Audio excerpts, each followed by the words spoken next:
Hello everyone, and welcome back to Cooking with Suzanne. Do you like pizza? Do you like to make pizza? If you do, this class is definitely for you. I love to make pizza. And Jim Leahy, who is in New York City, he owns Sullivan Bakery. He has come up with a absolutely foolproof, wonderful pizza dough that you don't need to do any kneading to it whatsoever. And it's wonderful. And I want to share that recipe with you here today, along with a sauce and some toppings, and what it takes to really make a wonderful pizza at home. So the first thing we're going to do is make the pizza dough. I have here in my bowl 500 grams of all-purpose unbleached flour. We're going to add 1/4 of a teaspoon of yeast and 16 grams or 2 teaspoons of fine sea salt. So let's just put in our fine sea salt. And that's all that we need for our dry ingredients. This is 350 grams of water, which also measures at 1.5 cups of water. So 1/4 teaspoon of yeast, and this is not an instant yeast. This is just active dry yeast, and 2 teaspoons of fine sea salt. And we're going to put in our 350 grams of water. We can start it with a spoon. You're just going to go in and just mix this. And the key to this wonderful dough is that it sits out at room temperature, about 70 degrees, for exactly 18 hours. All right, so just finish mixing this up. That's it. You don't have to knead this. Once you have all the wet and dry ingredients together, your dough is done. And you just let the time take care of the rest. And what you need is a 6-quart like plastic tub with a nice tight fitting lid. And that's what you're going to set your dough into. All right, I think I have it nicely mixed. Here's our dough. It's kind of shaggy. I mean, it doesn't look smooth, and it's just totally mixed. That's it. That's all you need to do though. Put it in a tub like this. And after 18 hours, this is exactly what it will go from looking like this, which hopefully you can see, to looking like this. You see all the bubbles, and you can really smell the yeast. It's really beautiful. And it doubled, probably tripled in size. You can see all the bubbles, all the air pockets in there. So it looks really great. Put some flour down on your board. Okay. And then I'll clean this up, and the other dough will go in here, and I'll have more dough for tomorrow. All right, we'll put a little bit of flour over the top. And at this point, you don't really want to lose all those beautiful air pockets, all that wonderful. You don't want to deflate it too much. We're going to work with it, but just be a little bit gentle with it. So we want to get 6 out of this. So you're just going to first cut it in half, and then get thirds out of each dough here. So I'm just going to stretch it so I can get 3 pieces. You could weigh this if you wanted to, but it's not necessary. So let's just work with each piece. There we go. And there we go. So what you want to do is first, I have enough flour on my dough so that it's not sticking to my hands. So you want to just kind of stretch it out a little bit, like so. Then fold it in. Then you want to go in the other direction and stretch it out. okay? And then fold it in thirds. And now we will shape each ball. And what I have here is a tray that I have brushed some olive oil on it, and the reason for that is so that the dough doesn't stick to the tray. And you just want to first go around with your hand and shape it into a ball. Okay? Like so. Make sure that you have enough flour on your hand so it doesn't stick. Then take the ball, you're going to push up with your hand, tighten, and then take your hand upwards, and you need to be able to roll it so that you have a nice ball of dough. And then just place it on your tray. So all of our dough are completely shaped, and what they need to do now is rest for about an hour at room temperature. If you are not ready you've done this and you're not ready to eat this in an hour, what you can do is brush the top with a little bit of olive oil, saran wrap it, and put it in your refrigerator. Just be sure to take it out 2 hours before you're actually ready to make your pizza so that the dough is nice and warm in room temperature. But for now, you can either dust the top, you can brush it with a little bit of olive oil, or you can dust the top with flour and put a dish towel over the top. And now, while this is resting, we can make our tomato sauce. So what you want to do is have 1 can, 28 ounce of whole peeled tomatoes, plum tomatoes. And what I'm going to do into the blender is just put the juice right now. And to that, we're going to put 1 large clove of garlic. And if your garlic is not so large, then put in 2. And all I'm doing here is just going to give this just a quick little rough chop. We will put that in with the juice of the tomatoes. And to that, we are going to add 1½ tablespoons of extra virgin olive oil. I'm going to put 1/4 teaspoon of chili flakes. Okay, 1/4 teaspoon. And let's put 1/4 teaspoon of dry oregano. We also need fine sea salt. Tomatoes obviously love salt. So let's put in 1½ teaspoon of fine sea salt. And let's just blend this up a little bit before we add our tomatoes. Okay, that's pretty good.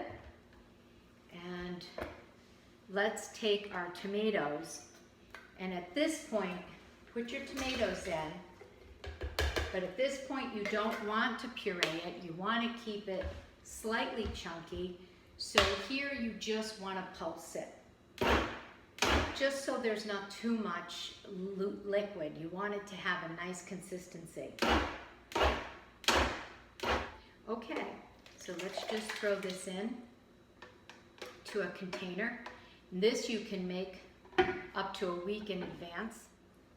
Okay, so our sauce is made, and now whatever you want to put on your pizza is entirely up to you. Today we're going to saute some mushrooms, we're going to slice up some Kalamata olives, some marinated artichoke hearts, and some prosciutto. And that's going to go on our pizza along with, of course, some fresh mozzarella cheese. Okay, so while our dough is rising for the hour and resting, we need to get our ovens heated. So I'm going to put my oven at 500 degrees, and I love to use this baking steel. So I'm going to put the baking steel in the oven, and it does take a solid hour to get this to temperature. So you do need to do it probably at the same time. As soon as you finish shaping up your dough, then you want to get this in the oven. Okay, I have the steel in the oven. By the way, I do put it on the middle rack of my oven, right in the middle, not on the bottom. Okay, so we're going to saute some mushrooms. We're going to serve this with some artichoke. These are marinated artichokes. They're quartered. And what I'm going to do is just cut them a little bit more. And some Kalamata olives. And we have here some fresh mozzarella cheese, which, by the way, you do want your mozzarella cheese to be room temperature, nice and soft and room temperature. I have some Parmesan cheese here, grated. And I like to also have some cherry tomatoes that I like to put on the pizza when it comes out of the oven. I don't put it on in the oven, but when it comes out. All right, so the first thing we want to do is get our mushrooms sauteed. And I also have some delicious prosciutto that we're going to put on the pizza as well. Yeah, it looks good. So just put your mushrooms in. Don't move them around. Let it kind of cook a little bit. In regard to the marinated artichokes, for 6 pizzas, if you're going to do them all this way, you'd probably want 2 of these jars. So this is a quarter right here. And I think it's a little bit too large for the pizza. So I go ahead and cut it in half again lengthwise. Then I think that's a pretty good size. And as far as the Kalamata olives, you could use green olives. You know, there's just so many different things that you can add to the pizza. Sausage, pepperoni, and any vegetable that you happen to really like. You know, sauteed onions and peppers, ham, bacon. So with the Kalamata, I'm just going to also quarter them lengthwise. And so then we want to grab our cheese. This is 8 ounces. I think you'd need a good, about a pound for the 6 balls of pizza dough that we have. And I just cubed the cheese. This looks really nice, this mozzarella. So let's just, all I'm doing is slicing and cubing the cheese. And that's the way we are going to put it on our pizza. Okay, I have quite a bit of cheese here cubed. So I think we're in good shape, but I do have another ball just in case. And then with the tomatoes, you want to do the same. I mean, these are fairly big cherry tomatoes, so I'm just going to go ahead and quarter them. And I also thought, I have this balsamic glaze, and you could even drizzle a little bit of this balsamic glaze over the top of the pizza when it comes out. I think that would be good. And then, of course, showering the top with some fresh basil is always nice. But as the weather starts to change around here, pretty soon our basil will be lost. So let's just check these mushrooms. Oh, they look really good. They're starting to caramelize. They're really looking good. So I can turn this down just a little bit and let them continue to cook a little bit, and then we will season them. Let's just get a dish for our tomatoes. And you can even spray the tomatoes with a little bit of extra virgin olive oil, a little bit of salt, a little fleur de sel even would be nice. I do have some fleur de sel here. So when the pizza comes out, we can even season it with a little bit of fleur de sel. Okay, let's take a look at our mushrooms now. See how they're doing. Oh, they look great. Oh, very nice. Okay, so let's just season them a little bit. Shut that off. Season them with just a little bit of kosher salt. It does bring out the flavor of the mushrooms, so you do want to do that. A little bit of pepper. So one thing that's really important to know is that whether you saute onions and peppers, or you saute some mushrooms, or you cook up some sausage, make sure everything is room temperature. Okay, so let's make some pizza. I think that you can see that our dough has risen beautifully. And this was just about an hour, a little bit over an hour, but look how gorgeous that looks, and they are ready. So let's get started. Ooh, I can't wait. Okay, so you just want to flour your work surface. I have a little cutting board here, so I'm just going to flour my cutting board, and we will do one dough at a time. So before we get started, this is a pizza peel, which we're going to use to slide the pizza into the oven. And I always put a piece of parchment paper down, and I cook the pizza right on the parchment. So now let's get started. We will grab one of our doughs, and it is sticky, and what you want to do is put flour over the top too, and you want to start in the center. So you start in the center and you just start to go around the dough and flatten it out very gently, and this is a good way to start it. Okay, I've kind of gone all the way around. Let me just show you here. Okay, so here's our dough. Now I would like to pick it up, just kind of get a little bit of flour on it. Now you can just kind of go around and just very gently be able to make it a little bit larger, and then put your hands underneath the dough, and you're going to use your knuckles, and you just stretch it out. And you see this beautiful air. I have a beautiful big bubble here, nice big air pocket, which I'm just going to leave it. It looks great. Okay, you see how I'm just going around and pulling? This dough is just so beautiful to work with. It's just wonderful. You just want to place it on your board like so. There we go. There's our big beautiful bubble there. Okay, and you want to start with your sauce. I use a slotted spoon.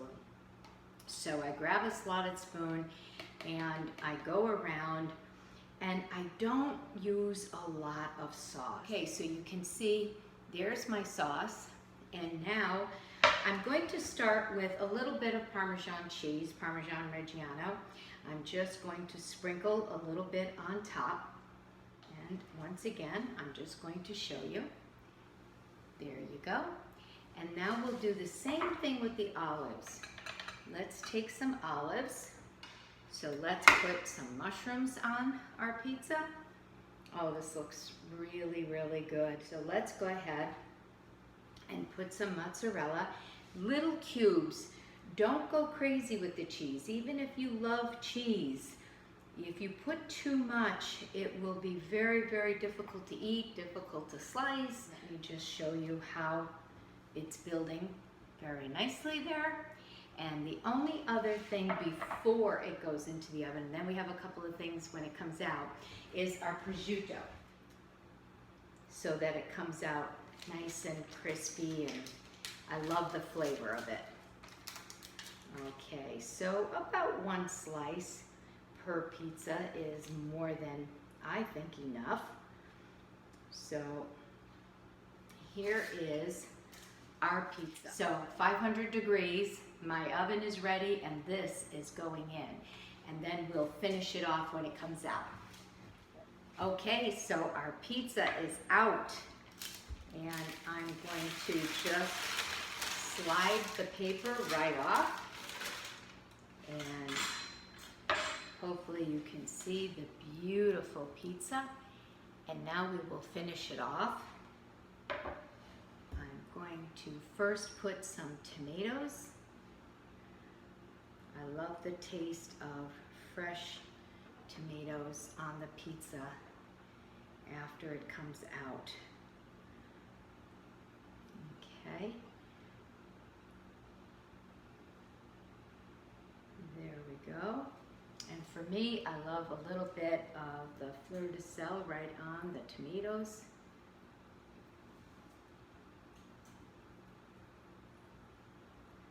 There we go. And then we have beautiful chiffonade of fresh basil. And then if you wanted to put just a little drizzle of a balsamic glaze, You could put it, I especially like it maybe directly over the tomatoes. You can just go straight across your pizza if you like, if you love that flavor. And if not, then you just don't put it on. So here we have it. You can see all the beautiful air pockets. It's nice and light. The bottom is super crisp, just the way you want it. And it's full of wonderful flavors here. So when you finish this, I have another one ready to go in the oven. We're all set and ready to go to our next one. This is so much fun, a wonderful way to cook, and you will love this pizza way more than anybody else's. Your own will always be the best. If you are enjoying our classes, please subscribe to Cooking with Suzanne Fine Regional Cuisine. We'd love to see your photos, love your comments. Thanks so much, and look forward to seeing you again soon. Enjoy the pizza. Take care. Bye-bye.